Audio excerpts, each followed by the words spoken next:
नमस्ते दोस्तों, कैसे हैं आप सभी। मैं बिहार की बेटी झारखंड की बहू सीमा आप सबों का मम्मास ब्लॉग में बहुत बहुत स्वागत करती हूं। दोस्तों, मई माह यानी बैसाख के माह में कब हो रहा है प्रदोष व्रत या त्रयोदशी तिथि के अनुसार प्रदोष व्रत कब पड़ रहा है और इसका क्या महत्व है। प्रदोष व्रत सोमवार को पड़ रहा है, इसलिए इसका विशेष महत्व बढ़ जाता है। तो आइए आप लोगों को बतलाती हूँ कि किस दिन पड़ रहा है प्रदोष व्रत और इसका क्या महत्व है। कथा बताऊँगी कि इसको कैसे किया जाता है, विधि बताऊँगी, कथा आप लोगों को बताऊँगी और उसके बाद प्रदोष व्रत का कब पूजा किया जाता है, सभी बातें मैं आप लोगों को साथ शेयर करूँगी। सनातन धर्म में प्रदोष व्रत का विशेष महत्व है। भगवान शिव को प्रसन्न करने और उनकी कृपा पाने के लिए इस व्रत को किया जाता है। प्रदोष व्रत जब सोमवार को हो तो इसका महत्व और भी बढ़ जाता है। इसे सोम प्रदोष व्रत के नाम से जाना जाता है। साल 2024 महीने में साल का पहला सोम प्रदोष व्रत पड़ रहा है। हिंदू पंचांग के अनुसार बैसाख मास के शुक्ल पक्ष की प्रदोष तिथि 20 मई को दोपहर 3:57 से शुरू हो रही है, जो अगले दिन यानी 21 मई को 5:37 तक रहेगा। प्रदोष तिथि में प्रदोष काल यानी शाम के समय पूजा का विधान है, इसलिए 20 मई को ही प्रदोष व्रत रखा जाएगा। उस दिन सोमवार है, इसलिए सोम प्रदोष व्रत का मान्य होगा। सोम प्रदोष व्रत के दिन भगवान शिव की पूजा और व्रत से उसका दुगना फल प्राप्त हो जाता है। यह दिन शिव साधना के लिए बेहद शुभ माना जाता है। इस दिन व्रत और पूजा से शादी विवाह संबंधी सभी बाधाएं दूर होती हैं और वैवाहिक जीवन सुखमय होता है। हिंदू धर्म में प्रदोष व्रत का विशेष महत्व होता है। इस व्रत में विशेष रूप से भगवान शिव और माता पार्वती की पूजा अर्चना की जाती है। पंचांग के अनुसार हर महीने के कृष्ण पक्ष और शुक्ल पक्ष की त्रयोदशी तिथि पर प्रदोष व्रत रखा जाता है। हालांकि अगर इस व्रत का तिथि सोमवार के दिन पड़ रहा है तो इसका महत्व दोगुना हो जाता है।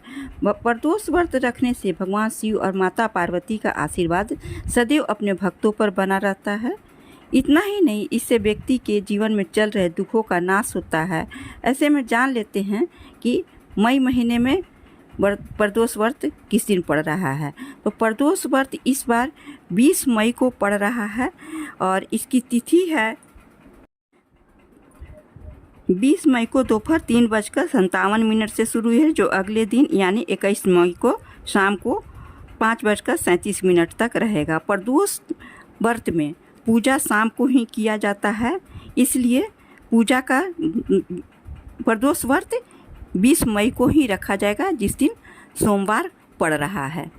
इस दिन पूजा के लिए शाम 6:15 से लेकर 7:20 तक का समय सबसे शुभ है।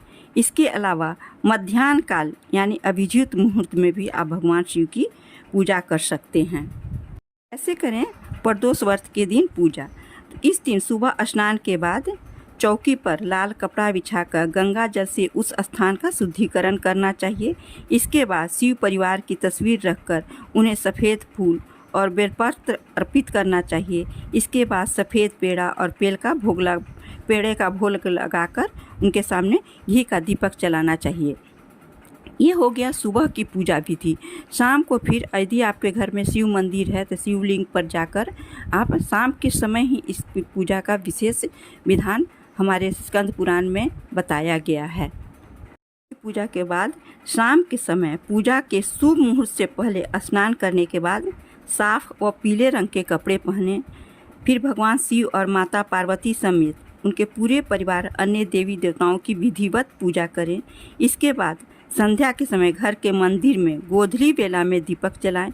अब शिव मंदिर या घर में भगवान शिव का अभिषेक करें और शिव परिवार की पूजा अर्चना करें। भगवान को साबूदाने के खीर का भोग लगाएं। पूजा करने के बाद प्रदोष व्रत की कथा अवश्य सुनें।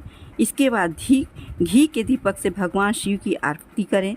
आखिर में ओम नमः शिवाय मंत्र का जाप करें। इसके बाद भगवान से क्षमा आदि मांगकर जो भी विनती आपको करनी है वो अवश्य ही कर लें। प्रदोष व्रत शाम का समय पूजा के लिए अच्छा माना जाता है।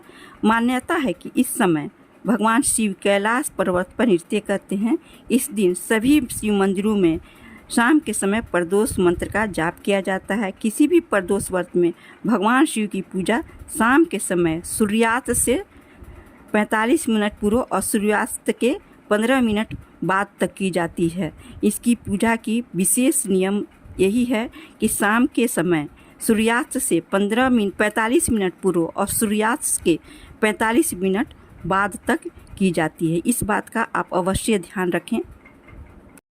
अब दोस्तों आइए जान लेते हैं प्रदोष व्रत की कथा कहानी क्या है, जिसे प्रदोष व्रत करने के बाद कथा कहानी अवश्य ही पढ़नी चाहिए। तो बताती हूँ। पौराणिक कथा के अनुसार एक नगर में एक ब्राह्मणी रहती थी। उसके पति का स्वर्गवास हो गया था। उसका अब कोई सहारा नहीं था, इसलिए वह सुबह होते ही अपने पुत्र को साथ भीख मांगने निकल पड़ती थी। वह खुद का और अपने पुत्र का पेट पालती थी। एक दिन ब्राह्मणी घर लौट रही थी तो उसे एक लड़का घायल अवस्था में कराहता हुआ मिला। ब्राह्मणी दयावश उसे अपने घर ले आई। वह लड़का विदर्भ का राजकुमार था।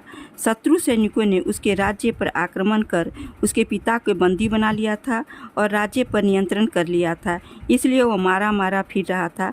राजकुमार ब्राह्मण पुत्र के साथ ब्राह्मणी के घर रहने लगा। एक दिन अंशुमति नामक एक गंधर्व कन्या राजकुमार को देखा तो वह उस पर मोहित हो गई। अगले दिन अंशुमति अपने माता पिता को राजकुमार से मिलाने लाई। उन्हें भी राजकुमार बहुत ही पसंद आया। कुछ दिनों बाद अंशुमति के माता पिता को भगवान शंकर ने स्वप्न में आदेश दिया कि राजकुमार अंशुमति का विवाह कर दिया जाए। वैसा ही किया गया। ब्राह्मणी प्रदोष व्रत के कारण ही करने के साथ ही भगवान शंकर की पूजा पाठ किया करती थी। प्रदोष व्रत के प्रभाव से गंधर्व देश की सेना की सहायता से राजकुमार ने विदर्भ से शत्रुओं को खदेड़ दिया और पिता के साथ फिर सुखपूर्वक रहने लगा। राजकुमार ने ब्राह्मण पुत्र को अपना प्रधानमंत्री बनाया। मान्यता है कि जैसे ब्राह्मणी के प्रदोष व्रत के प्रभाव से दिन बदले, वैसे ही भगवान शंकर अपने भक्तों के दिन फेरते हैं। स्कंद पुराण के अनुसार प्रदोष व्रत 2 प्रकार से मनाया जाता है। पहली विधि में दिन भर का सख्त उपवास शामिल है, जो 24 घंटे तक चलता रहता है। रात के समय लोग जागते रहते हैं। दूसरी विधि में सूर्योदय से सूर्यास्त तक उपवास करना शामिल है। शाम के समय लोग भगवान शिव की पूजा करते हैं और अपना व्रत खोल लेते हैं। ज्योतिष शास्त्र में प्रदोष व्रत को लेकर कुछ उपायों के बारे में ही बताया जाता है, जिसको मैं आप लोगों के साथ शेयर कर रही हूँ। तो पहला उपाय माना जाता है कि प्रदोष व्रत के दिन सफ़ेद वस्त्र धारण कर शुभ होता है। इस दिन पूजा करने के बाद श्रद्धा अनुसार वस्त्र का दान गरीबों को कर सकते हैं। यह उपाय करने से करियर के क्षेत्र में उन्नति मिलती है। अगर आप आर्थिक तंगी का सामना कर रहे हैं तो ऐसे में प्रदोष व्रत के दिन शिवलिंग पर गुड़ अर्पित करें। मान्यता है कि ऐसा करने से साधक को भगवान शिव का आशीर्वाद प्राप्त होता है, साथ ही मनचाही मनोकामनाएं पूरी होती है। इसके अलावा देवों के देव महादेव का प्रदोष व्रत पर पंचामृत से अभिषेक करें और माँ पार्वती की श्रृंगार की सामग्री अर्पित करें। माना जाता है कि यह उपाय करने से वैवाहिक जीवन सदैव सुखमय बना रहता है और सभी परेशानियों से छुटकारा मिलता है। इसमें से आपको जो भी उपाय आप कर सकते हैं जो आपके लिए परेशानी या आपकी समस्या का समाधान करता है, इसको आप करके अपना प्रदोष व्रत कर सकते हैं। जब प्रदोष व्रत सोमवार को पड़ रहा है, तब प्रदोष सोमवार के दिन पड़ता है तो उसे सोम प्रदोष व्रत कहा जाता है। ऐसा तो सभी जानते हैं। ऐसा कहा जाता है कि जो लोग सोमवार को व्रत रखते हैं वे सकारात्मक सोच विकसित करते हैं, उन्हें भगवान शिव का भी आशीर्वाद मिलता है और उनकी सभी मनोकामनाएं भगवान पूर्ण करते हैं। भक्त इस दिन सोमवार व्रत की कथा भी पढ़ते और सुनते हैं। दोस्तों, मैंने आप लोगों के साथ प्रदोष व्रत की संपूर्ण विधि, पूजा, उपाय, कथा सभी कुछ संपूर्ण रूप से शेयर किया है। धन्यवाद। यदि आप लोगों को मेरा ब्लॉग अच्छा लगता है तो लाइक, शेयर और सब्सक्राइब अवश्य कीजिएगा। जितना हो सके अपने दोस्तों में, रिश्तेदारों में इसे ज़्यादा से ज़्यादा शेयर करके मेरा मनोबल बढ़ाइए। धन्यवाद। फिर मिलते हैं एक अच्छे ब्लॉग के साथ, एक नई जानकारी के साथ। तब तक के लिए अपना ख्याल रखिए, अपनों का ख्याल रखिए। धन्यवाद।